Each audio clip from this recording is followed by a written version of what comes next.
नमस्कार प्रेक्षकांनो, ठरलं तर मग या मालिकेच्या आजच्या भागामध्ये आपण पाहणार आहोत की सायली कुसुमला जेव्हा कॉल करते तेव्हा तिला मधुभाऊंचा आवाज येतो आणि ती विचारते की मधुभाऊ इतक्या लवकर आलेसुद्धा का? तेव्हा कुसुम सांगते की नाही, अगं जोशी वकिलांचा फोन आला होता. ते म्हटले की आता सह्या करायची काही गरज नाही आहे, म्हणून ते गेलेच नाहीत. सायली घाबरूनच म्हणते, अगं पण त्या जामिनाच्या अटी आहेत त्या पाळाव्याच लागतील. कुसुम म्हणते, अगं पण जोशी वकील म्हणाले म्हणजे ते पाळावेच लागेल ना, आपल्याला कुठं सगळं कळतंय. सायली म्हणते की बरं, मी यांच्याशी बोलून तुला पुन्हा फोन करते. ती लगेचच अर्जुनला कॉल करते. अर्जुनला तिचा फोन आल्यानंतर खूप आनंद होतो. अर्ध्या तासाच्या आतच तुम्ही मला फोन केलात, म्हणजे तुम्ही माझं किती ऐकता, तुम्ही मला किती मिस करता, असं अर्जुन बोलतो. तेव्हा सायली म्हणते की मला तुमच्याशी खूप महत्त्वाचं बोलायचं आहे.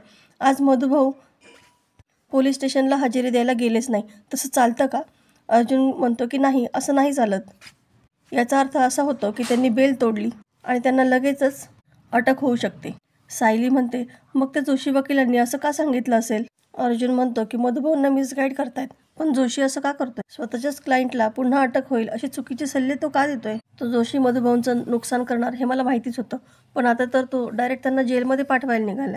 सायली खूपच घाबरते आणि आता काय करायचं असं विचारते. अर्जुन सांगतो की मधुभाऊंना लगेच फोन करा आणि त्यांना हजेरी द्यायला सांगा, एकही अटेंडन्स मिस होता कामा नये. सायली लगेचच कुसुमला कॉल करून सांगते की मधुभाऊंना आत्ताच्या आत्ता पोलीस स्टेशनला सही करायला पाठव, नाहीतर त्यांना अटक होऊ शकते. कुसुम देखील खूपच घाबरते, पण प्रश्न हा असतो की मधुभाऊंचा जोशीवरती खूपच विश्वास असतो, मग ते ऐकतील का, असं कुसुम प्रश्न करते. सायली तिला एक आयडिया देते की तू तुझ्या मोबाईलवरून जोशी वकिलांना फोन कर आणि फक्त एवढंच विचार की तुम्ही पोलीस स्टेशनबद्दल जे काही सांगितले ते खरं आहे का? कुसुम ठीक आहे असं म्हणते आणि मधुभाऊंना म्हणते की चला आपल्याला पोलीस स्टेशनला सही करायला जायचं आहे. मधुभाऊ म्हणतात की अगं पण जोशी वकिलांनी सांगितलंय ना जायची गरज नाही आहे, मग का जायचं आहे, थांब मी त्यांना फोन करतो. तेव्हा कुसुम घाबरूनच म्हणते की नाही, मी कॉल करते. मधुभाऊ तिला फोन स्पीकरवरती टाकायला लावतात. सायलीने सांगितल्याप्रमाणे कुसुम फक्त विचारते की तुम्ही जे पोलीस स्टेशनबद्दल सांगितलं होतं तेच करायचं आहे ना? तेव्हा जोशी देखील म्हणतो की हो तसंच करायचं आहे आणि कुसुम लगेचच फोन ठेवते. मधुभाऊंना विश्वास बसतो आणि मधुभाऊ लगेचच पोलीस स्टेशनला जाऊन हजेरी देतात. कुसुम सायलीला मेसेज करते की काम झालं आहे. आता सायलीच्या जीवात जीव येतो. आता इकडे सायली स्वयंपाकघरामध्ये एक नवीन पदार्थ बनवत असते. इकडे अर्जुन फारच चिडलेला असतो की मला या जोशीचांना काही कळतच नाही आहे. स्वतःच्याच क्लायंटला असं बेल जम्प करा असं कोण सांगतं?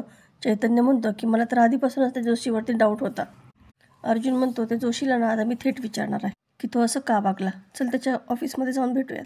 ते दोघेही तिथून निघून जायला लागतात. जोशी म्हणतो की त्या मधुकर पाटलाला मूर्ख बनवणं अतिशय सोपं होतं, त्याला मी म्हटलं की आज हजेरी द्यायला जाऊ नको, लगेच त्या म्हाताऱ्याने माझं ऐकलं. पवार म्हणतो की आज तुम्ही त्या मधुकर पाटलाला चांगलंच अडकवलं, आता त्याने बेलचा रूल तोडला म्हणून मी त्याला परत जेलमध्ये पाठवतो.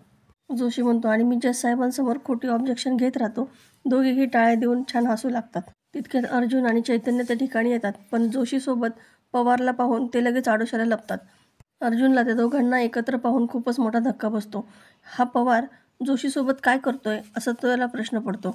तितक्यात पवारला महिपतचा कॉल येतो. पवार जोशीला सांगतो की साहेबांनी आपल्याला बोलवलं आहे, चल आपल्याला जावं लागेल. अर्जुन विचार करतो की हा साहेब कोण आहे की ज्याने दोघांनाही एकत्र बोलवलं आहे. चल चैतन्य, आपण त्याचा पाठलाग करूयात, असं म्हणून दोघेही त्यांच्या गाडीचा पाठलाग करू लागतात. आता इकडे सायलीने खजुराची बर्फी बनवलेली असते आणि ती डायनिंग टेबलवरती ठेवलेली असते. जेव्हा पूर्णाजी तिथून जातात तेव्हा त्यांना ते खाण्याचा मोह आवरत नाही. त्या इकडे इकडे पाहतात आणि गुपचूप एक बर्फी खातात. सायली त्यांना म्हणते की खाऊ शकता तुम्ही, त्याच्यामध्ये गोड नाही आहे पूर्णाजी. पूर्णाजी लगेचच म्हणते की मला गोडाची काही प्रॉब्लेम नाही आहे, बर्फी ज्या व्यक्तीने बनवली ना त्याच्याशी प्रॉब्लेम आहे. आता विमल गुपचूप तिला चहा देते आणि तेवढ्यात कल्पना त्या ठिकाणी येते. कल्पना विमलला खूपच ओरडते. लग्नाच्या दिवसापासून पाहते तुला नको त्या माणसांचा खूपच जास्त पुळका येतोय, तू या घरातली आहेस म्हणून आम्ही तुला काही बोललेलं नाही आहेत. आता सायली तसंच चहाचा कप खाली ठेवते आणि तिथून निघून जाते. आता इकडे प्रतिमा रविराजसाठी कॉफी घेऊन येते. तितक्यात तन्वी तिथं येते. प्रतिमा तिलाही कॉफी देते. तन्वी चिडूनच म्हणते की माझं लग्न मोडलं ना त्याच दिवशी थोडंसं विष द्यायला पाहिजे होतंस ना, कशालाही प्रेमाने कॉफी द्यायची नाटकं करतेस, असं म्हणून प्रतिमाच्या हातातील कप घेऊन तन्वी खाली फोडून टाकते. रविराज खूपच चिडतो. तू तुझ्या आईशी बोलतेस हे विसरू नकोस, तिला आत्ताच्या आत्ता सॉरी म्हण. पण तन्वी काही सॉरी म्हणत नाही.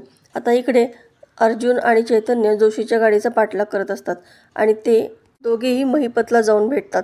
महिपतला समोर पाहून अर्जुन आणि चैतन्याला खूपच मोठा धक्का बसतो. अर्जुन म्हणतो, म्हणजे हा जोशी महिपतचा माणूस आहे. आता महिपत जोशी पवार जेव्हा घरी येतात तेव्हा महिपत विचारतो की काय रे, तुला अजून पोलीस स्टेशनमधून फोन कसा आला नाही?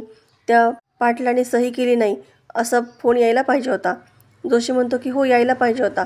महिपत म्हणतो, मग फोन न करून विचार ना की नेमकी काय झालं ते, का माती खाल्लीस? जोशी लगेच घाबरतच पोलीस स्टेशनमध्ये फोन करतो. तेव्हा हवालदार सांगतात की मधुकर पाटील थोडेसे उशिरा आले, पण त्यांनी आजची सही केली आहे. जोशी लगेच मधुभाऊंना कॉल करतो, पण कुसुम तो कॉल उचलते. कुसुम सांगते की आमचा थोडासा गोंधळ झाला होता, तुम्ही जा म्हणाले की जाऊ नको म्हणाले, यासाठी तर मी तुम्हाला फोन केला होता ना. आता कुसुम अतिशय चालाकीने त्याचे शब्द त्याच्यावरती फिरवते. महिपत म्हणतो की एक छोटंसं काम दिलं होतं मी तुला, ते सुद्धा तुला करता नाही आलं. काय करू मी तुझं जोशा? तुझे हात तोडू की आधी पाय तोडू? आता जोशी लगेच पवारला घेऊन तिथून निघून जातो. तर प्रेक्षकांनो, येणाऱ्या भागामध्ये आपल्याला पाहायला मिळणार आहे की अर्जुनला माहिती असतं की मधुभाऊंचा जोशीवरती खूप विश्वास असतो. ते पुराव्याशिवाय त्याच्या बोलण्यावरती विश्वास ठेवणार नाही, म्हणून तो एक प्लॅन आखतो. जेव्हा महिपत आणि जोशी एका कॅफेमध्ये भेटतात त्याच वेळेस अर्जुन त्यांचा पाठलाग करतो. एका वेटरला सांगतो की ते ज्या टेबलवरती बसणार आहे तिथला फ्लॉवर पॉट बदल. अर्जुनने त्या फ्लॉवर पॉटमध्ये कॅमेरा लपवलेला असतो. त्यांच्यामध्ये होणारं सगळं बोलणं त्या कॅमेऱ्यामध्ये रेकॉर्ड होतं. आता सायली आणि अर्जुन दोघेही मधुभाऊंकडे येतात आणि त्यांना खरं काय ते सांगतात.